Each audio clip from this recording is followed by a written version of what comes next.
this is Spring is the Action. Here myself for a while. Well, I'm Nathan. And with standing here, we have our special guest. You can say he's from the Rocky Mountain Pro. And you can say that he has a tag team partner with the Tag Dudes with Matt Gaden. Give it up for our special guest, Mr. Curtis Cole. How you been doing, man?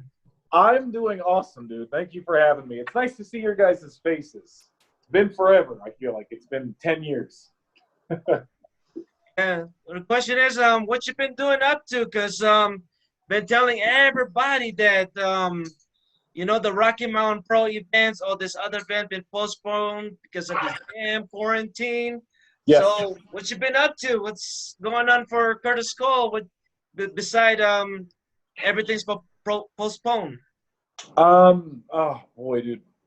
When this all started, I tried to keep my workout regimen going and everything, but then everything just got to a halt.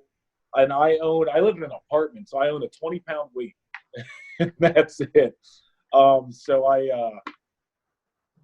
kept the workouts up for a bit, but no gains or anything. So I've just been catching up on old video games I've been wanting to play. I drank a little too much beer, I think.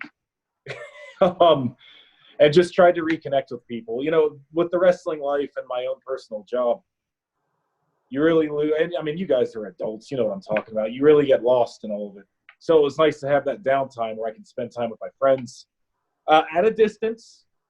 But I've been good. I got my saltwater tank going. I'm hanging out with my dogs. I'm happy, honestly. How are you guys doing? We're doing great. Basically, just earlier, right now, I just watching a delay replay right now of watching Backlash. So I'm just staying home, basically just watching wrestling. Yeah, man, I really I tried to watch a lot of wrestling during this, but I honestly was getting kind of like sad, you know? Like it was making me miss it. Sorry, I'm moving into my bedroom here. So first of all, my question is that what's the stuff that you like to do beside wrestling? Are there any sports involved that you like doing beside being part of the wrestling business? Right now I golf. I forgot I should have said this earlier. Since quarantine started, I think I must have golfed 40 times. If I'm not in a wrestling ring playing with my son or at work, I'm on a golf course. So right now that's it. I mean, I love working out. It's awesome, but that wasn't an option right now. So golf. Do you play golf at all? Are you and Nathan golfers? Growing up, I did. It was like a very little thing. It was like a one and deal thing with like my dad when I was growing up.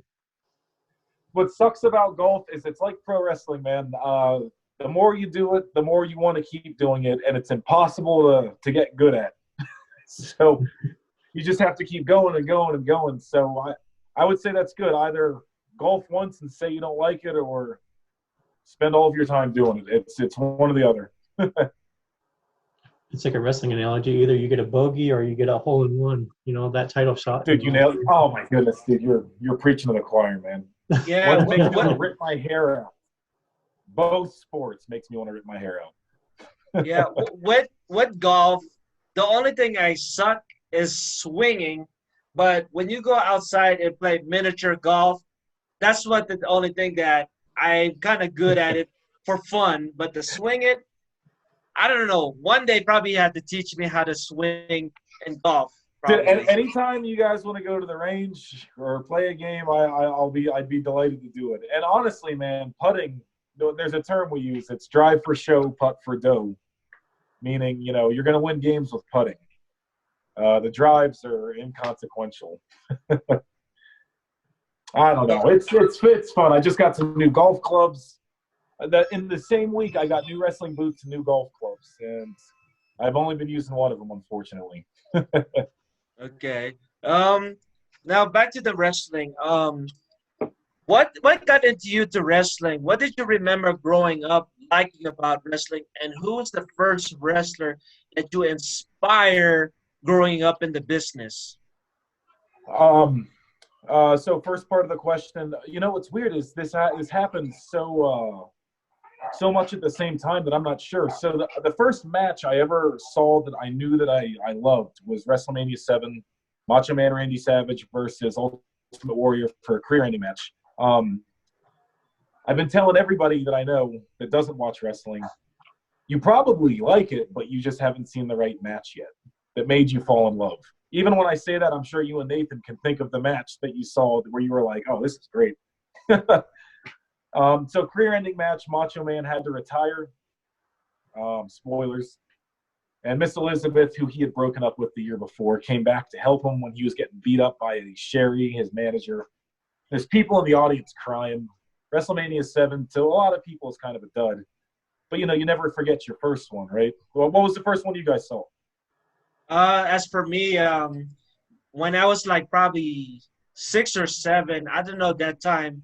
My first wrestling that I watched when I was a kid, if you remember too, it was Hulk Hogan versus Sergeant Slaughter WrestleMania. That's 7. That's 7, dude. Yeah, Yep. seven. Yep. Well, yeah. Sergeant Slaughter's the Iraqi sympathizer. And he lays the Iraqi flag over Hogan and goes to pin him, and Hulk loses his fucking mind, starts hulking up and beats him. It's awesome. What about you, Nate? Well, like I say, I'm really younger than both of you, you know. But you know, I started like watching in 2004, you know, because I first moved out here like in 2004. Me and my brother would watch TV, and we saw wrestling was on, so we put it on. All in all, I remember it was just like highlights of John Cena versus Edge, you know, with that 2 tables, and then like thank goodness for the network. Now I was able to go back, and now it's like nice to go back and relive something that I never got to see. Right? You know, so Man, like, man, hell, I man, wish I was you're there. starting with two of the best, dude. You got spoiled immediately. It's all downhill from there. Well, you know why, right? It's the writers. To answer or I guess the other part, I was heavily influenced by Barry Horowitz. I don't know if you guys remember him. He had a really good wrestling career, and when he went to WWE, they used him, lack of a better term, as like a jobber. And then eventually, after he lost a million matches, he pinned Skip from the Body Donnas, who was Chris Candido. And if you pull that clip up on YouTube and watch the audience's reaction, nobody can believe that he just won this match, because you know when you see jobber matches, you're like, oh, this will be 3 minutes. You know, I don't know who this other guy is, but he pins him, and the place goes fucking insane. And I remember being a kid and watching that with my mom and thinking like, that's the coolest thing I've ever seen in my life, because I just assumed he was going to get pinned too. And then I'm sorry, the last part was, who have I influenced as a wrestler? Yes. Oh shit! I'd be proud if anybody I've worked with said me. I hope I've influenced somebody, but I could never take credit for it. Everybody I've helped train, a lot of them have already gone on to do bigger stuff than me, and most of them are 10 times better than I'll ever be. And dude, I'm just happy to be a part of it. I'm sorry it's not a good answer. I could never take credit for anybody, because Okay. Go ahead, please. All right. Well, okay. Speaking of WWE, we know that everybody's dream when you're, like, especially when you're a wrestler, you dream to that you want to grow up and be on that big spotlight. But the thing is, when we first know Curtis Cole, we just got to remember and tell me your thoughts when you did step on the WWE ring with you against Braun Strowman. Can you tell me about that? Absolutely. Sorry, making sure my dogs aren't. Okay, there we go. We're good. That stepping into that ring, you know, it was weird, man. When they picked me and Tyler Stinson and Johnny Pantoja to be in that match, it was so surreal. It like hadn't hit me. It didn't hit me at all. Arn Anderson's the guy that picked me, and it the whole time, the whole day, I just accepted it. Like, okay, well, yeah, I'm doing a match, whatever. Like nothing was happening. And then I'm sitting backstage, and we're about to go out, and I'm sitting in Gorilla, and Vince McMahon and Triple H are looking at me. And, you know, I'm 185 pounds soaking wet. So I was just like, these guys are judging the hell out of me. And I was shitting my pants, dude. So we walked out. We walk out of Gorilla, and we're on the main stage of Raw. You know, I've always wanted to be on the stage. This is my 20th match ever. Like, I should have no business being there. So we do this little Three Amigos gimmick that the three of us did. We all put our fists together, kind of like the Shield, and then we walk down. And I got in the ring, and I got yelled at because they said, "We're still in commercial. Don't get in it till we get back from commercial." So I got in the ring and then got out 2 seconds later. I felt like an idiot, and we stayed out on the side of the ring till we got back from commercial. And then we got in and did the interview. And the whole time, all I could think about was just like, I don't want to blow the spot. Like, I have to do everything right. I have to do everything right. So I never let it sink in until I went in the back, and they were stapling my head shut. And Chris Jericho came and rubbed my back to make sure I was okay. And Sami Zayn checked on me, and Goldust and Braun came back. And none of it hit me. And then, you know what it hit me was, so I you know, you guys know I ended up getting 8 staples in that match. So my head hit the turnbuckle post. And when it hit me, I left and I went to a bar to have a drink, and my friends were going to meet me there. And they came in and they were so proud of me and so happy. And I was like, holy shit, I guess that did happen. And I didn't. I had a concussion, and all I could think about was getting a fucking drink. And then, you know, I watched it. They posted it the next day, and it still, to this day, surreal. I don't remember any of it because I was so stressed about just making sure I didn't mess up. And then I ended up messing up. I wish I would have taken the time to look around and appreciate it and enjoy it. But I didn't. I was too scared. Anything you want to add, Nate? If you remember anything else, what Curtis Cole done? Like, I remember putting it on DVR because I sat in second row that week. That's when Goldberg came back and all that. And then I was listening to Corey Graves, and he's like, it's Jorge's cousin. No way, Jose's cousin probably, or no, when you were in the Braun match, and probably not when you hit the thing, Cole and them were like teasing you. I'm like, oh, it's Jorge's unfortunate cousin. It's okay, dude. I want to be mad about those comments, but I still can't believe it happened. It's been 4 years almost since that match, and I still can't. Tuco, shut up! Sorry, my dogs are making noise. You know, I have a cool thing to add. You know, it's like I see you doing all these crazy challenges on Facebook. Dude, I got one of them right here. It's like I just remember watching them. It's like, oh man, he's crazy. Oh, thank you. I appreciate it. Sorry, I'm trying to get my dogs out of here. The way this came about was I can't handle spicy stuff at all, and my roommate and I just like filming fun stuff. So I tried one once and I just had a meltdown. So we realized that we should probably be filming this. I just got a package of the spiciest ramen noodles known to man. I'm excited to eat these next week. All right. I went on a date recently, and I had an extra toe of Satan laying around. And I had this girl I went on a date with try it, and she did it with flying colors, and it pissed me off so bad because I just can't handle the stuff at all. I showed her the video, and she was like, "Were you overreacting?" And I was like, "No." And she was like, "This isn't that bad." And I was like, "Okay, well, I think you're hired." Maybe it's fun stuff. Have you guys ever done anything like that, like food eating challenges or anything? No, I just eat it, but I've never felt myself embarrassed. Like if it's having a meltdown. Yeah. I remember growing up, our middle school class won a trip to an old Chicago pizza from the East Coast, and there was habaneros right there. Me and my friends won and said, "Okay, who can go do the first one?" Did you do it? Was that you? Yeah, that was me and like some other guy like growing up with, and then we did it again. We won a bowling trip, and then we're like, let's try something else, and like we just kept doing pepper. That's awesome. And then you were great. All I remember is just getting like this big, huge glass of milk. I was like that size, and I'm like, fuck yeah, that's awesome. Have you ever done the hot wing challenge at Buffalo Wild Wings? Yes, I have. I chipped a tooth on it. Okay. I failed it. The reason I failed it was they're too hot when they come out, like temperature, like not spicy, like so the spiciness mixed with them being like 1,000 fucking degrees, like it just made it.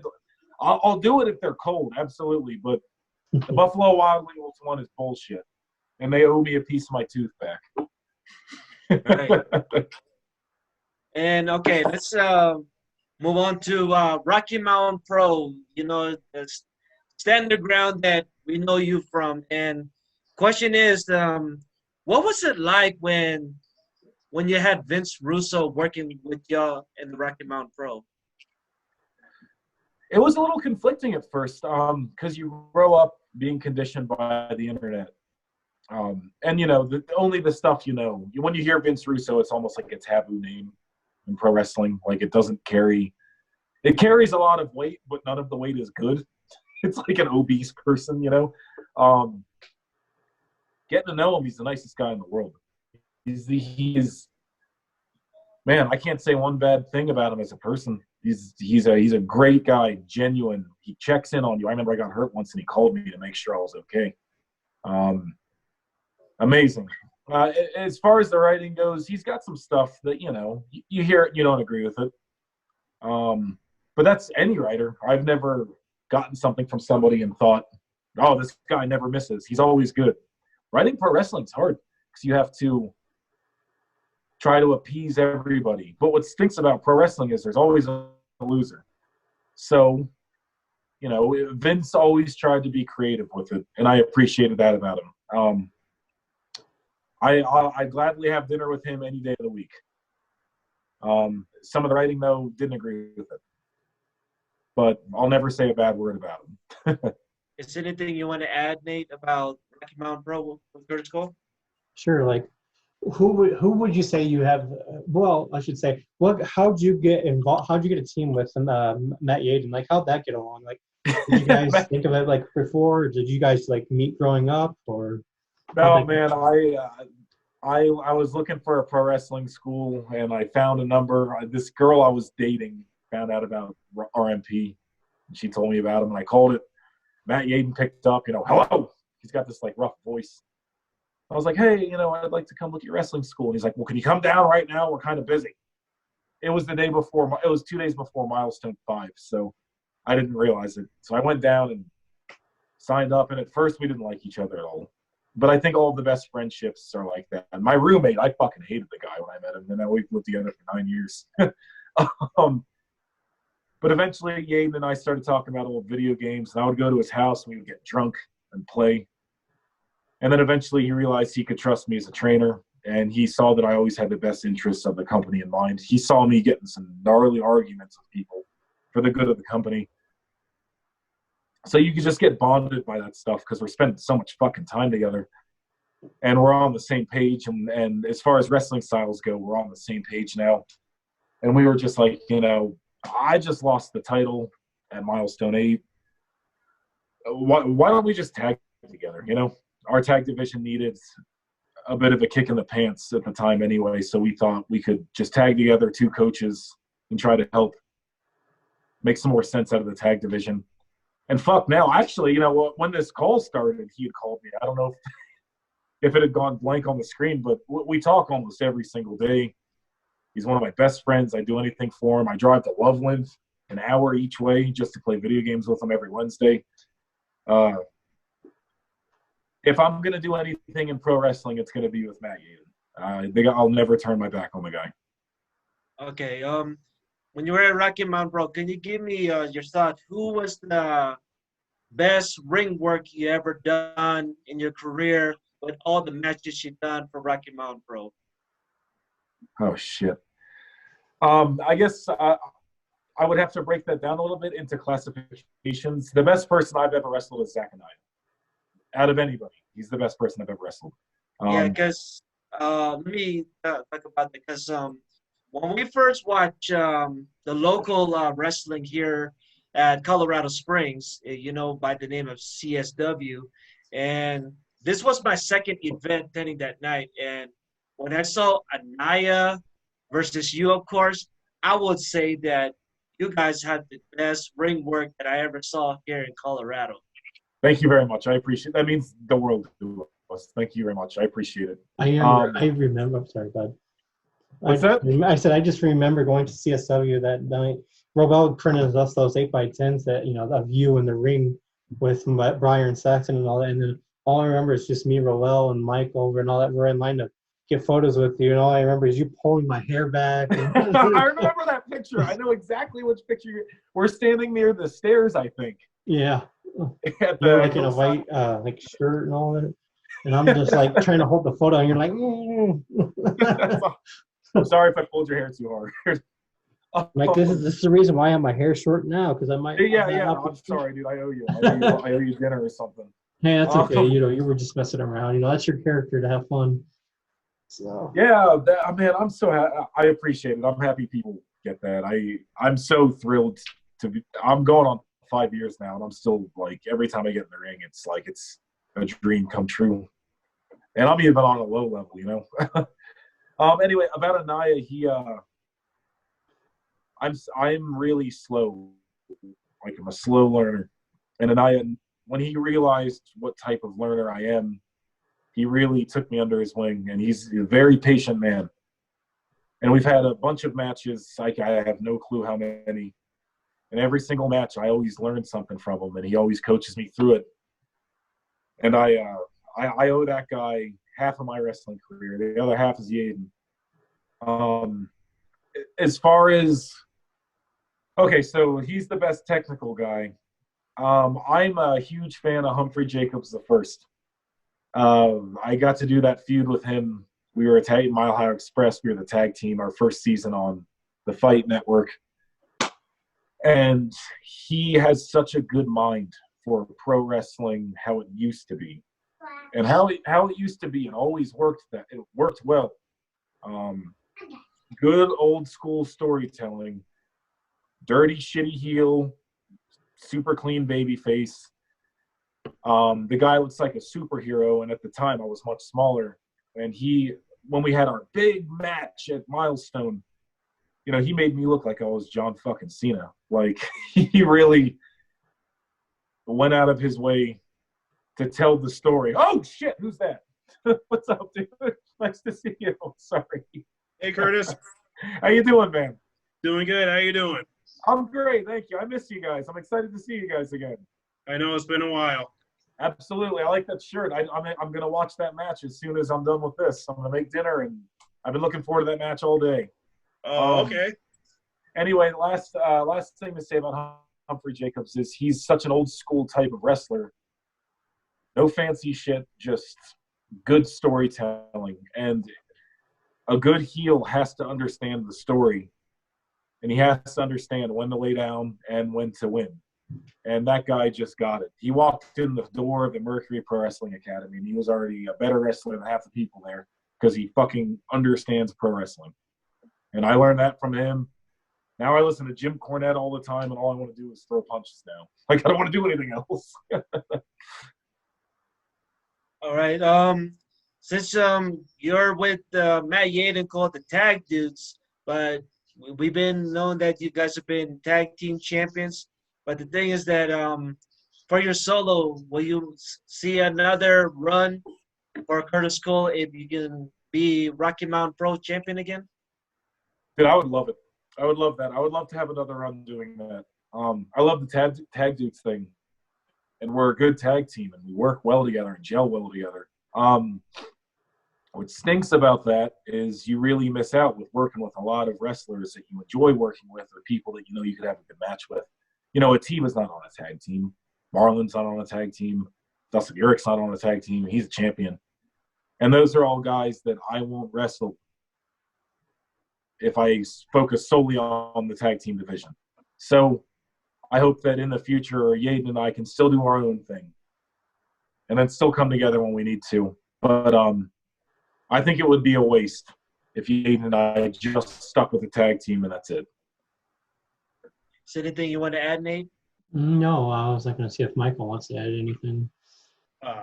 Me? Yeah, what do you Putting you on the spot. There's one thing I do remember.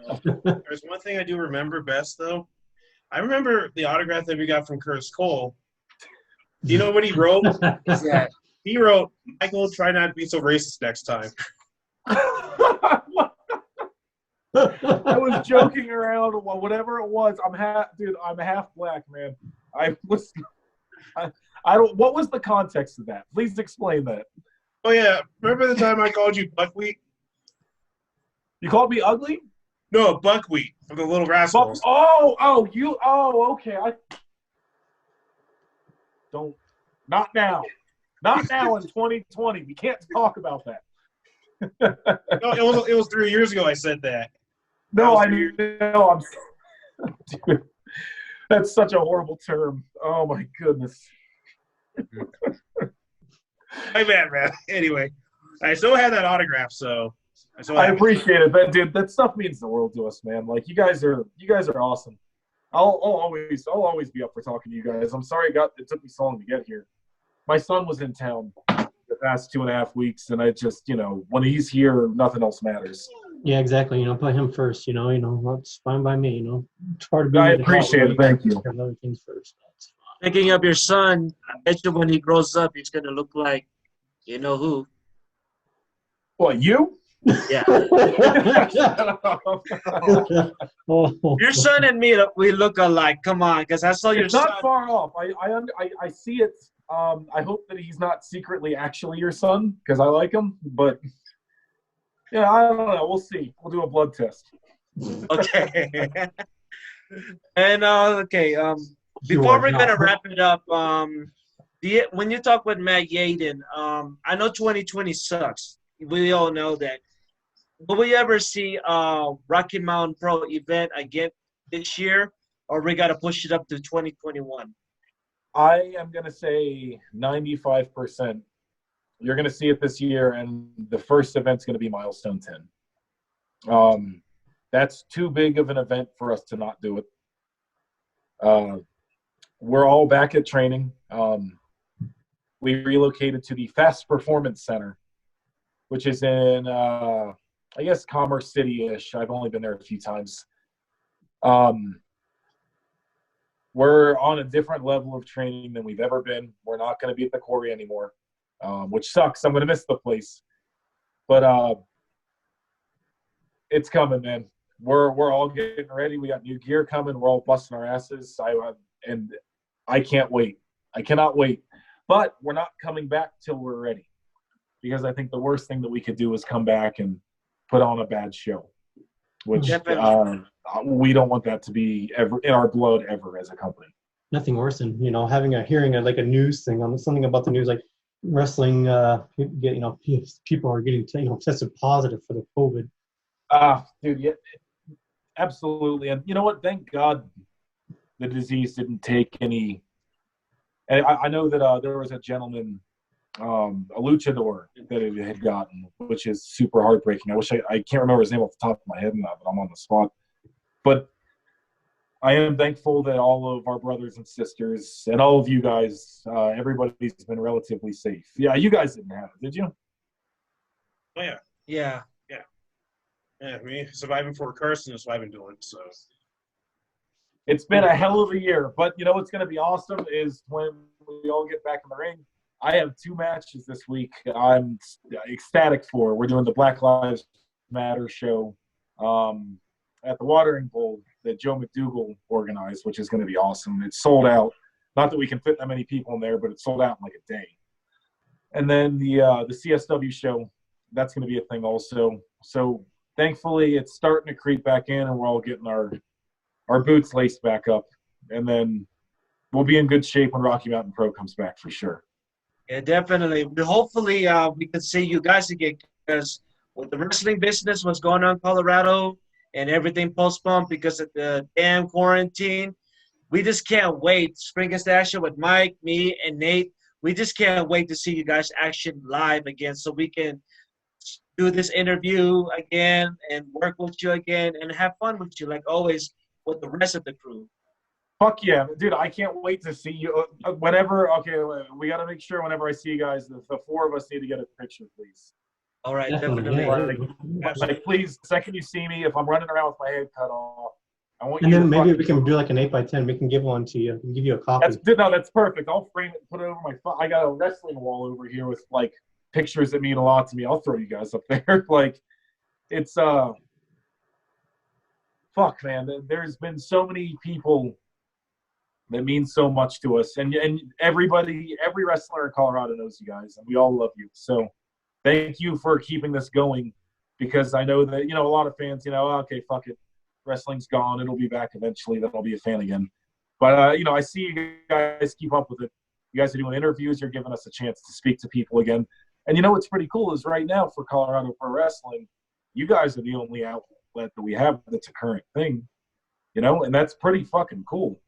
Like, that's why people are jumping at the chance to interviews with you.